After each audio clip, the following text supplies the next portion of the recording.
Quick Staple. La Quick Staple est une agrafe rapide qui s'adapte à tout type de leurre souple du commerce.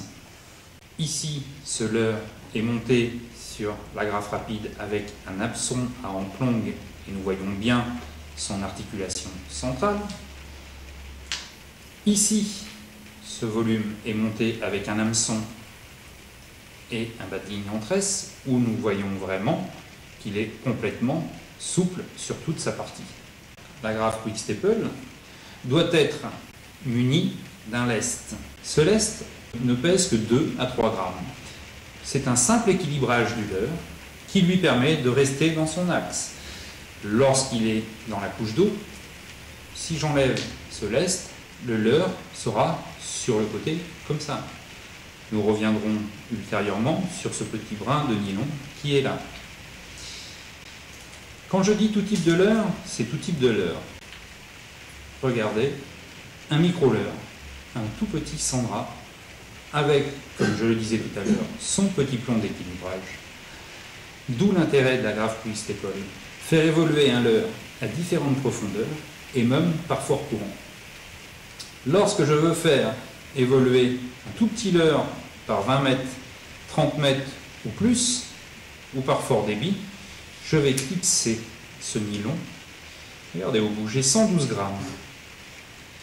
Et là, lorsque je mets 112 grammes au bout, le leurre est en totale liberté. Imaginez bien que si j'avais une tête plombée avec 112 grammes devant un leurre de 6 cm comme celui-ci, il tombe comme une masse au fond, terminé, il n'a plus d'action. Alors que là, je vais accrocher ma ligne sur cette agrafe et animer, et le leurre sera en totale liberté pour être animé. Je vais prendre un beau volume, nous allons prendre un plomb d'une valeur de 20 grammes, et là, je vais pouvoir lancer mon leurre, propulser mon leurre et le ramener comme si j'avais une cuillère ou un leurre dur à bavette. Le fait d'avoir ce poids de 20 grammes, il va descendre dans la couche d'eau progressivement ou à la hauteur que je désirerai. Lorsque je vais le ramener, il va évoluer dans les 20-30 cm de la couche d'eau, au-dessus des champs d'herbier par exemple, à la recherche des brochets. Mais si je veux simplement pêcher la partie supérieure de la couche d'eau, à ce moment-là, je vais simplement mettre mes 3 grammes d'équilibrage de façon à ce que mon leurre soit le plus droit possible. À partir de ce moment-là, on lancez ramener comme si vous aviez une cuillère ou un poisson nageur en petite bavette. Et votre leurre reviendra sans problème dans les 10 premiers centimètres de la couche d'eau. Si je veux faire évoluer 2 leurres, je vais prendre par exemple un gros volume comme celui-ci et je vais pouvoir faire évoluer dans la partie supérieure un plus petit volume. Par exemple, pourquoi pas, ce tout petit volume que j'avais tout à l'heure, le petit Sandra. Alors, je vais le clipser, tout ce que je vous disais tout à l'heure, le nylon qui était déjà prêt sur ce volume-là. Ne pas oublier de mettre de petits plombs d'équilibrage ici et là. Je peux faire évoluer ces 2 leurres à différentes profondeurs. Quand je dis ça, c'est simplement parce que si je veux mettre un lest supérieur, je vais pouvoir, comme là, mettre 60 grammes.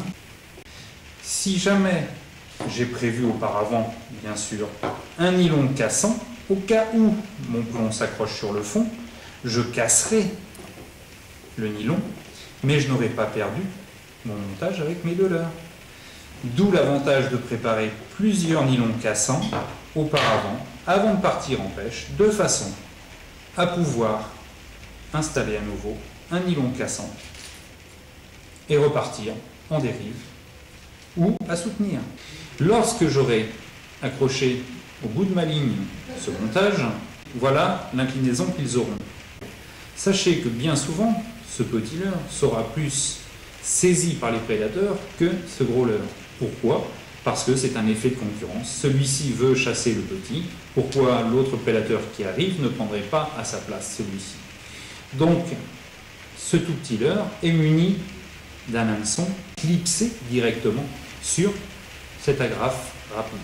Sachez que ce montage est très efficace. Si vous voulez l'utiliser dans grande profondeur, vous pourrez également l'utiliser dans grande profondeur en munissant ceci d'un lest. Je clipse et je déclipse.